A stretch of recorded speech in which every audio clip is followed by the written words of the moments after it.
Stephen, is Dudley right about Ben Simmons? Truth sound like hate to people who hate the truth. Oh, truth? Man, say that again. Yeah. Say that again. Truth sound like hate to people who hate the truth. Wow. I mean, it's just the truth. He's not a good half-court player.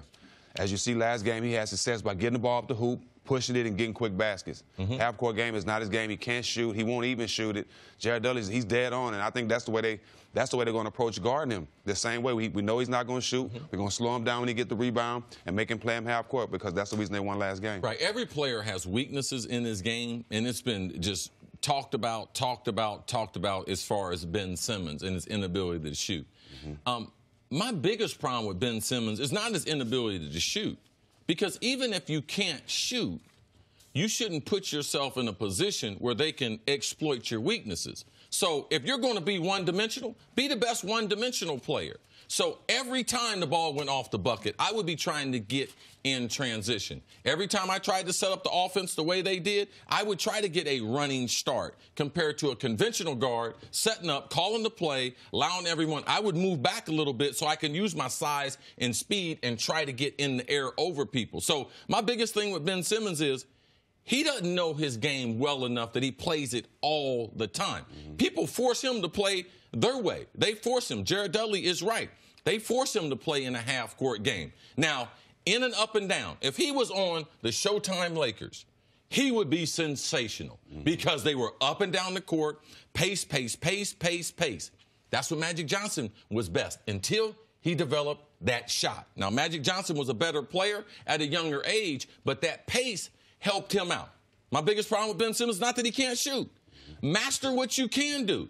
Yes, Dudley is right. He needs to get up and down more because he's almost unstoppable in the break, just like Giannis. You see the way Giannis is doing? Ben Simmons needs to be able to match a lot of what Giannis is doing until he develops that 15-foot jump shot. And I would argue that is when he's on the court, that's the way they play.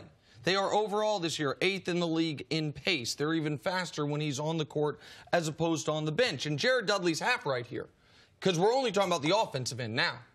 Because nobody says Ben Simmons in half-court defense is not an elite player. Like, we know he is an elite defensive player for his position. We know he's an A-plus player in transition. And this actually, to me, is the perfect microcosm for why I get so frustrated with the Ben Simmons hyper-critiques. So he's a very good defensive player. He's an A-plus player in transition. Let's call him a C- player in half-court offense, right? Dudley called him average. So that would be a C. You want to call him a D player, whatever you want to call him, fine. That averages out to a B-plus basketball player. That averages out to an all-star. Averages out to a guy that gave you 18, 9, and 8 You can still be an all-star and people be disappointed. When you are the first pick in the draft, life is about expectations. But so this is, yes. Is that right or not? Of course, but do we expect guys to be their fully developed player in their second year in the league, or second year in the playing, third year in the league? No, but we expect to see an arc. We expect to see someone go up. We talked about how all off season, at least he'd get better. His shooting didn't get any better. Okay, let's be honest. Were you happy with Ben Simmons, what he did in his shooting department last year? Oh, okay. No, but that's all we're talking about now. But you're in the NBA. You should be able to even have a confidence to take a shot. Take a shot. Like, your man is sitting way in the paint. You're making your Jack, how many years? Terrible. Jack, how many years you been retired? 5. Okay. In the offseason, Jack, you work out hard. How many shots are you getting up a day right now? Well, a day, probably close to 100. Right. Agreed, but when you say at 41, understood, and this is why you're the big 3 leading scorer 2 years. But the point is, though, you're in the NBA, you're an all-star. How can you not shoot a jump shot? That's my thing. But so here's the thing, because see, you just said it. But that's what we're talking about. We're only talking about it because we're talking about it. This is the one player in the league, he and Russ, in my mind, that we spend such a disproportionate amount of time talking about what they can't do. Nobody denies what he's great at. So we just say, okay, he's great at it, forget it, it's not interesting. Let's talk about, yes, should he have gotten better at shooting? We're talking about getting ready for game number 3. What do you want to talk about with him? We could phrase the exact same conversation of, can the Nets prevent Ben Simmons from dominating the game the way they did it in game 1. But it would still be based off Jared's Dudley's comments. He'd been like, hey, we got to slow him down. We got to put him in a half court. Then our comments would be, can they do that? And if teams can't. And it would go back to exactly what we're talking about.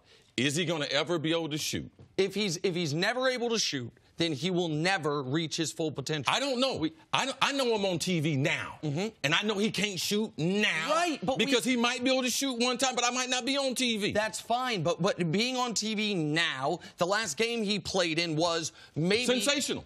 Absolutely, right. and go ahead. Was it because of him, or was it because the other guys around him finally started to shoot? No, it was because of him. No. He was the best player on the court. He was the guy that initiated everything. He was the difference maker. He was the one who adjusted his awful approach in game 1 to a great approach in game 2. Nick, it's.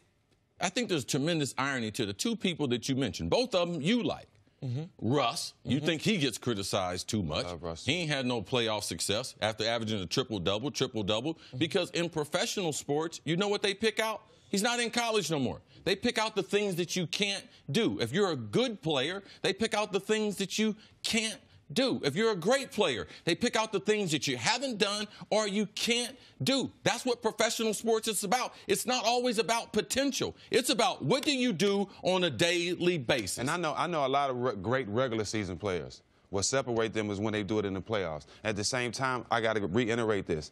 How can you be in the NBA? How can you be an all-star and cannot shoot? That's the biggest problem. Because you must be amazing at everything else. No, it's not. It's not about being amazing. It's about having enough confidence to attempt a shot. You're not even trying. Like, you can at least try. That's my whole problem. Like, you're not even trying. At least give yourself a chance.